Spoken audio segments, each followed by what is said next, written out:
Hello, I'm Battalion Chief Jonathan Wright. And I'm Captain John Ripley. We're here to bring you a short video about winter weather driving for the fire department. That's right, John. Now, as you can see, Engine 6 is navigating through the serpentine course without any major difficulties. Of course, there's no inclement weather today and no accumulation of ice or snow on the roadways. If there were, obviously this would be a much more difficult exercise. So please take a few moments to view this video as we discuss changing road conditions, how to prepare your apparatus for winter weather driving conditions, including putting on the tire chains, and how to safely navigate the streets of the city of Lynchburg. So when we're driving, especially during the wintertime, we need to think about the things that are going on. We're sensing problems, we're identifying obstacles in the roadway, we're predicting, and finally we're deciding and executing what maneuvers we're going to make. And we need to remember that 90% of all driving cues comes through visual observation, and so it's imperative that you slow down if there's inclement weather. Maybe it's fog, maybe it's water or rain, or maybe it's snow. We just need to remember to slow down, take our time. We can't help anybody unless we arrive safely. So the beginning stages of what we're doing happens when we're inspecting our vehicle during the daily checks. So we need to make sure to perform those thorough checks, checking tire pressure, antifreeze, and making sure that we have windshield washer fluid in the reservoir, and certainly that all of our lights are working. So as we hit the roadways, please remember the tires adhere to the road surface through traction and friction. If there's precipitation on the roadways, we stand in the way of our maximum grip. Please remember behavior, understanding in many circumstances our apparatus, our gross vehicle weight is over 40,000 pounds. So obviously we want to have an attitude of safety. Obviously we are often called for respond with a purpose. We're on a mission, but we have a mind of safety and regard for ourselves and others as we navigate the streets to emergencies. This degree of safety, attention to detail, needs to be very sharp as you are driving in bad weather. So when responding to the scene, think about where you're going, the routes that are taking are the safest to the staging area. Remember, consider providing extra protection at the incidents that allow for more room, more traffic cones to maintain a safe incident scene. You also need to remember that when driving in inclement weather, understand the various types of skids that may cause you to lose control of your vehicle, and how you can prevent or recover from these events should they occur. This information is covered in your Emergency Vehicle Operators Course Manual from the Virginia Department of Fire Programs. There are 6 types of wheel skids. The first being the front wheel skid. The vehicle wants to go straight. The second is the rear wheel skid. The rear wants to step out. For these 2 skids, get off the brakes and counter steer as necessary. The 4-wheel skid is where all 4 wheels are skidding. An example would be someone pulling out in front of you and losing steering input, and the vehicle is going to dictate us. The power skid actually is a rear wheel slide. This is where you're using too much power and you need to get off the accelerator and provide counter steer input. Hydroplaning. This happens as the tire is unable to adequately displace all the water or fluid on the roadway. The best way to prevent this is to slow down. Hi, my name is Clay Simmons, Deputy Director of Public Works for the City of Lynchburg. As part of this video series, I've been asked to speak with everyone about winter driving safety techniques. One of the primary things that we want to keep in mind when we're driving in snow and ice conditions is the lack of friction and lack of surface grab that a lot of cars experience when driving on winter roads. Depending on weather conditions, we apply a variety of treatments to streets to help improve safety during winter storm conditions. Regardless of those conditions and regardless of the treatments that we may apply, you should never assume that they're 100% effective on roadways. Always assume that there will still be slick spots, still be icy areas, and still be places where a vehicle could lose traction. This is especially important when driving around emergency vehicles such as fire trucks and ambulances, because if they're involved in an accident themselves, they can't respond to other emergency and medical issues. In summary, always remember when responding to calls during winter weather conditions that road conditions will not be consistent, that your sirens will not travel as far or as quickly due to denser cold air, and always be sure to practice defensive driving techniques such as slowing down and increasing lead distances between yourself and other vehicles. I'm Mike Mitchell, Fire Department mechanic for the City of Lynchburg, and we're here today to talk about winter driving and snow chains in particular. Many things that you want to check on your vehicles, especially pertaining to fluid levels, tire tread, lights, all of the safety items that you would normally check on a daily basis on each shift. You would want to make for sure that those things have been checked and double checked when we have bad weather. Let's talk about fluid levels first. Antifreeze obviously is a critical thing, and we here at the shop primarily tend to that, although it's something that you should check on a daily basis as far as level. We keep the coolant levels in the correct range, about a 50% coolant water mix, which is good to about 34 degrees below zero, so hopefully we won't have weather that cold.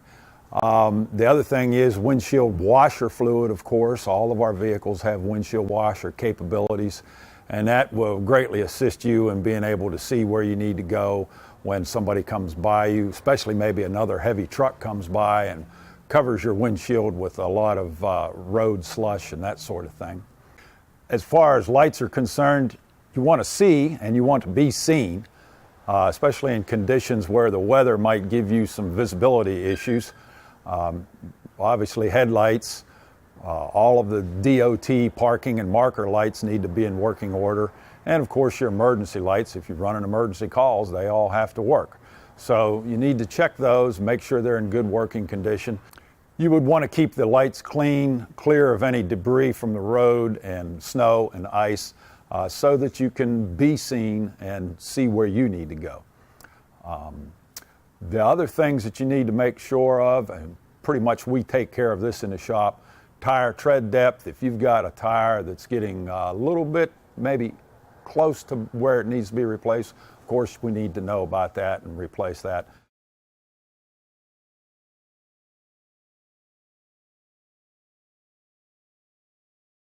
And the last thing you want to make sure of is that you have tire chains that will fit the vehicle that you're assigned to. When your battalion chief says chain them up, you need to be ready to go and be ready to do that with the tools that you have in the firehouse and the equipment that you have in the firehouse to lift the vehicle on blocks and install the tire chains properly. And we're going to walk you through that in a process of showing you what the finished product should look like and a step-by-step procedure as far as how to install tire chains on your vehicle. Here we have just a tire with no wheel, no air, not installed on a vehicle. We've got a set of tire chains installed on it, kind of loosely, just for show and tell purposes, if you will. And you can see the chain stretchers that we have installed. We have the hooks on those installed, so the sharp part is pointing to the outside, not to the inside, so it won't be rubbing and puncturing the rubber part of the tire. One thing that I want to show here and demonstrate kind of up close is the final hookup on the tire chain. You want to try to get this obviously as tight as you can, and I'm not going to have it real tight here just for purposes of demonstration. A lot of people get confused with what to do right here, and this is basically a sort of a cam that you want to bring back through this great big long link, and then this final triangular piece locks it into place. Now you'll see we have extra links out here. Now on your fire apparatus you have a pair of bolt cutters, and you can cut these off if you would like. But if you can't find the bolt cutters, or let's say you're out along the road and you break a chain or something like that and you need to get back to the station, so what we would want to do with this loose link here is to tie it down, tie it back, and put this nylon tie strap around it, maybe then cut it off so that you don't have this big whisker sticking out. But that's to keep this from flying around, and you can also use that in an emergency if you happen to break part of the chain and it's kind of maybe flopping around and maybe beating on things on the truck. You don't want to tear up that chrome fender That cost about $500, and you don't want to tear up the paint on the apparatus, because to paint the whole side of the apparatus, it costs about $3,500. These tire chains run anywhere from $100 to $150 a piece. I will give you a brand new set of tire chains. That beats painting the side of the fire truck any day. We've got a set of tire chains laid out here beside this ambulance. We're going to go over a little bit of step-by-step information of how to properly install the tire chains, and Sam and Patrick have helped me with these and laid them out properly. It's one of the things that you want to do beforehand, is make sure that your chains are laid so that the hooks are facing down against the floor, so that when you bring this side up and throw it over the top of the tire, that you have the inside side chain positioned correctly. Then you would have the outside side chain positioned correctly, and have the hooks facing away from the rubber once it's installed on the vehicle. So if you guys would assist us here, we can throw that up over top of the vehicle and scoop the chain underneath the tread. We've already got the ambulance lifted and sitting on a block. We have the front tires chalked so it won't roll away on us. You can see these guys are using personal protective equipment, gloves, safety glasses.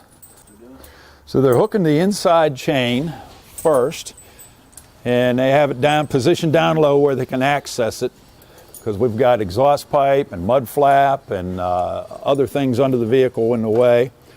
So that's hooked tight enough to Sam's satisfaction. Patrick's going to hook the outside, and they've got it pretty snug. That's pretty good. See if we can get that cam back through. Any spare links that you think you might have, you want to position them to the rear, and where they're not going to be in the way of you rolling that cam over. Sometimes you might actually need some tools to do this. Sam and Patrick have got the inside hooked up tight enough where they actually need to use a set of pliers to assist them hooking the outside. And it looks like they've got that. So that's a good, snug, tight setup there. They've got one extra link right there.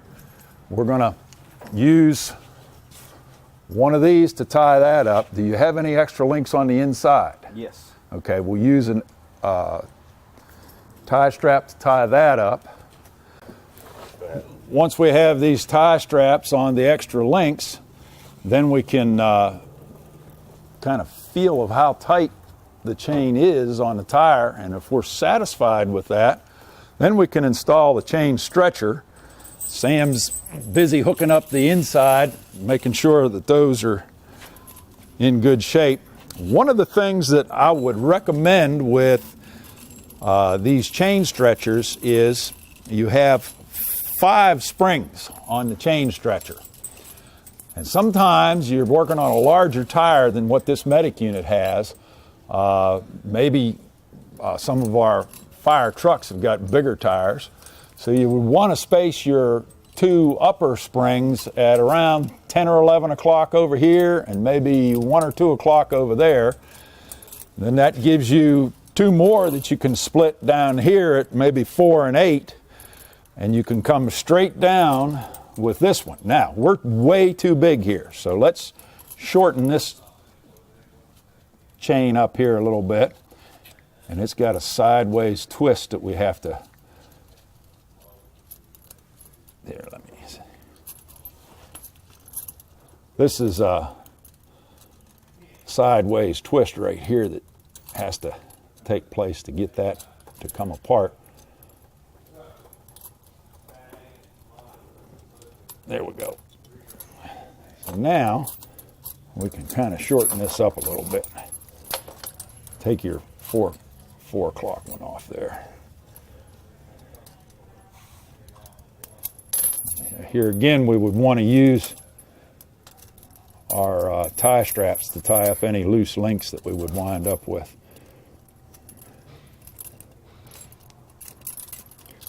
All right, now, good on that side. We're still a little loose, so we would want to come back here and maybe do this over again. Come a little bit shorter on it. All right, since this is a brand new set and hasn't been installed yet, we don't have the length figured out on this little piece right here just yet, but we do now. So we want to come, so the hooks are outside, and we're good there. Now you can come down there and stretch that one. And you might have to get assistance here. What I was getting at is leaving this bottom one last is sometimes you might need your foot to help you. And you can put a lot more force on something like that with your foot than you can with your hands. So then we would want to tie this up to keep it from flopping and making a mess. Or we could just take our bolt cutters that we have at the station and cut it off. But for our purposes here right now, I'm just going to use a zip tie right there. We could apply more zip ties along this, and obviously we could cut it off with the pliers, with the side cutters, which we'll have to locate.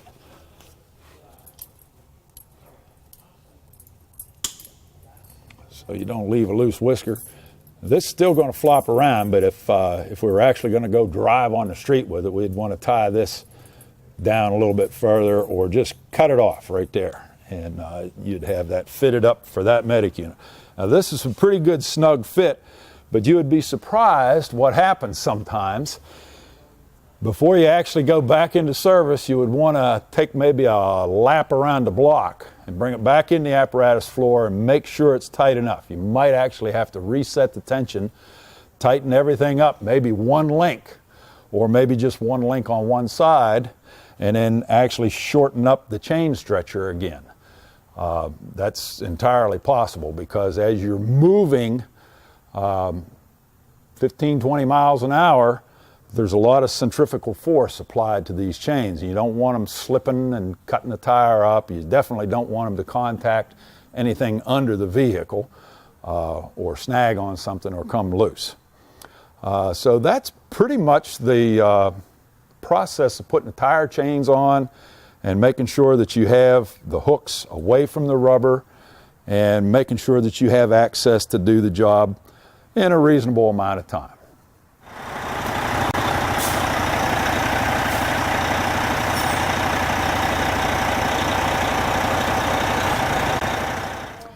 All of our fire suppression and medic units have on-spot chains.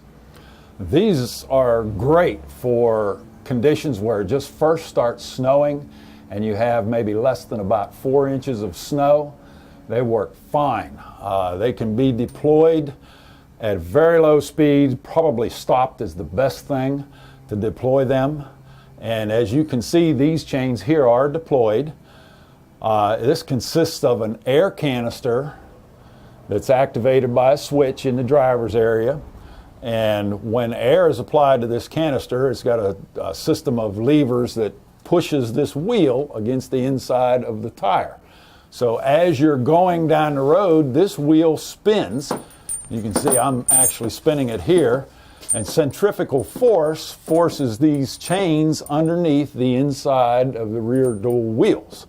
So you gain traction by these metal chains going between the road surface and the tire surface. It works great going forward. They don't work so well going backward. They definitely don't work at all if you're stopped, because then you only have a chain, maybe one chain underneath there, and you can actually lose traction while you're stopped. That's a kind of a downfall of these, but they work great as far as moving forward. And I'm going to just kind of guesstimate up to about 30 miles an hour. I think OnSpot might say 35.